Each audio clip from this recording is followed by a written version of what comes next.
दररोज निष्पक्ष व ताज्या बातम्या पाहण्याकरिता चॅनलला लाईक आणि सबस्क्राईब करा।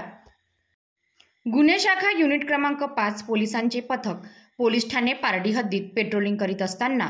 पोलीस हवालदार राजेंद्र टाकडीकर यांना मिळालेल्या खात्रीशीर माहितीवरून भंडारा हैदराबाद हायवे सर्व्हिस रोडवर उमिया वसाहत जवळ आयसर कंपनीचे ट्रक क्रमांक MS40 BG 6034 थांबवून तपासणी केली असता गाडीमध्ये आरोपी ताज हबीब शेख मोहम्मद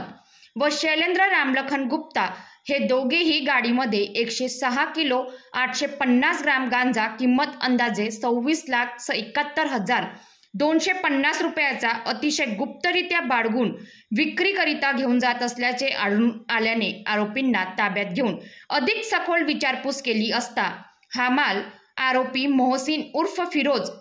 छोटू व वांगू या तिघांचे असल्याचे सांगितले। आरोपी ताज हबीब शेख मोहम्मद व शैलेंद्र रामलखन गुप्ता यांना अटक करून यांच्या ताब्यातून 106 किलो 850 ग्राम गांजा,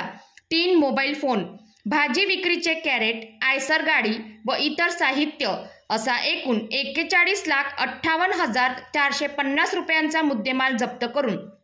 आरोपींविरुद्ध NDPS ॲक्ट नुसार गुन्हा नोंदवून आरोपींना पुढील कार्यवाही कामी पारडी पोलीस ठाण्याच्या स्वाधीन करण्यात आले असून फरार 3 आरोपींचा शोध घेत आहे।